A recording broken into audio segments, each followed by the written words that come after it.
السلام علیکم ورحمۃ اللہ وبرکاتہ۔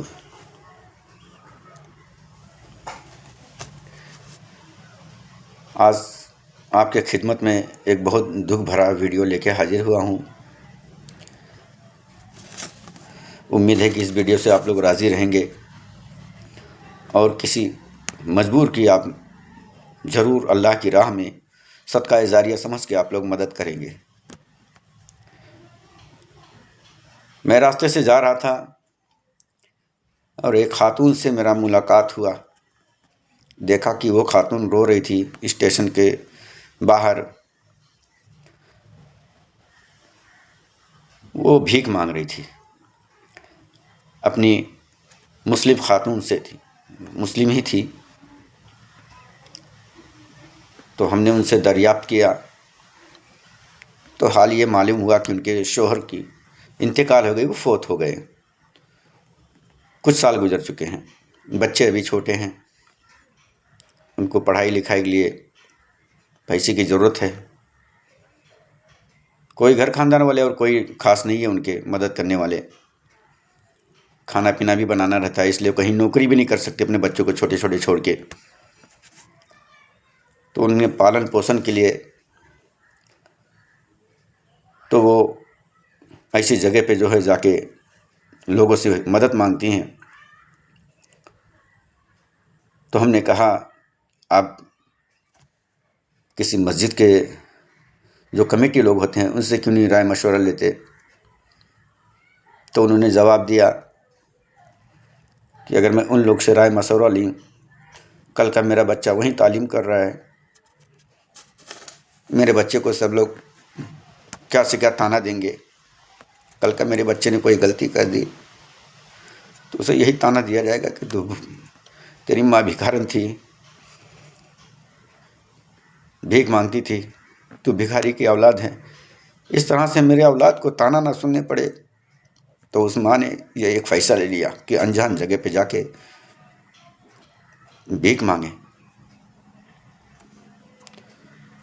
اس اولاد کو جو چھوٹے ہیں ابھی دنیا میں، انہیں کیا پتہ کہ جس ماں کا ہم دودھ پی رہے ہیں، جو خاتون جنت ہے،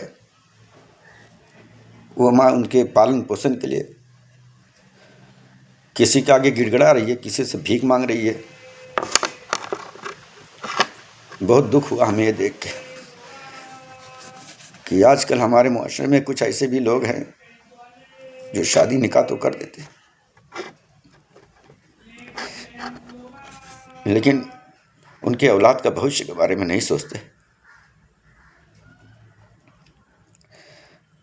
بہت دکھ ہوا مجھے دیکھ کے۔ یہ ہماری بھی ماں ہے، میں محسوس کر سکتا ہوں۔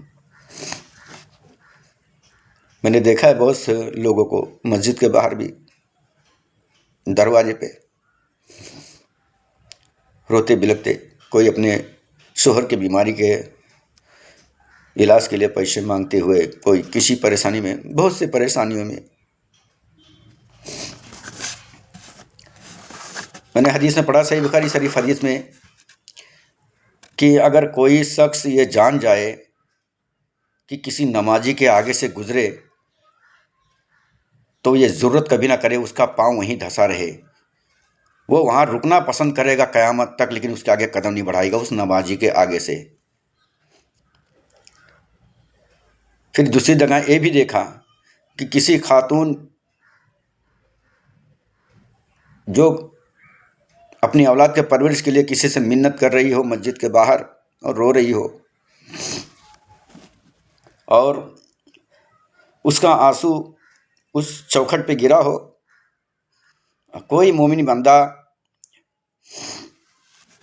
اس آنسو کو ناپ کے چلے جائے، درکنار کر کے آگے بڑھ جائے، تو میں قسم اٹھا کے کہتا ہوں اس رب ذوالجلال کی جس کے قبضے میں میری جان ہے، اس کی تمام عبادتیں حشر و محشر میں کام نہیں آئے گی۔ چاہے کتنا بھی عبادت کر لے، حج کر لے، طواف کر لے، عمرہ کر لے، تہجد پڑھ لے، کوئی عبادت اس کے آخرت میں کام میں نہیں آئے گی، کیونکہ اس کے پاس تھا موقع اس دنیا میں سب سے افضل نیکی کمانے کا۔ یہ اس کے لیے آزمائش کی گھڑی تھی۔ کوئی بندے کو نہیں بھولنا چاہیے کہ کسی کی ماں ہے، کسی کی جنت ہے جو آج اس چوکھٹ پہ کھڑی ہے۔ نمازیں ہم پر فرض ہے، اس سے افضل زیادہ فرض یہ چیز ہے کہ یہ خاتون آپ کے پاس رو رہی ہے اور آپ چاہیں تو مدد کر سکتے۔ میرے بھائی، اگر کوئی ایسی خاتون جنت دکھے آپ کو، کوئی پریشانی میں مبتلا ہوئے، تو جہاں تک ہو سکے آپ لوگ مدد کریں۔ یہی آپ کی نیکیاں، اصل میں یہی آپ کی عبادت ہے۔ اگر آپ درکنار کر گئے تو آپ سوچ سمجھ لینا، اپنے آپ کو اکیلے محسوس کرنا، آپ کو اس میں جواب مل جائے گا کہ آپ ایمان سے خارج ہیں۔ وہ نبی کریم صلی اللہ علیہ وسلم کا سچا امت ہو ہی نہیں سکتا۔ میرے بھائی، جہاں تک اسے کسی کی مدد کرو، کسی کی ماں ہے، کسی کی بہن ہے۔ کیا ہو گیا کہ آج ہمارے ماں بہنیں راستے پہ بھیک مانگ رہی ہیں۔ اس سے زیادہ میں کچھ اور نہیں کہوں گا، بس آپ لوگوں سے التجا ہے، جہاں تک ہو سکے مدد کریں۔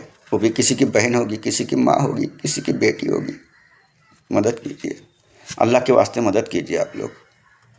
میں ایسا نہیں کہتا کہ کسی کو بھی دو، کوئی شرابی کباڑی ہو اس کو دو، نہ، یہ نہیں، لیکن اب دیکھو کہیں واقعی میں کوئی پریشانی میں مبتلا تو نہیں ہے۔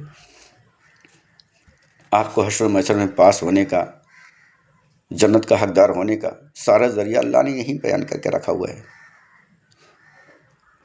آپ سچے ایمان کے نظر سے آپ کسی کو دیکھو تو صحیح، ایمان اصل ہے کیا، عبادت اصل ہے کیا۔ چلیے اب رکھتے ہیں۔ السلام علیکم ورحمۃ اللہ وبرکاتہ۔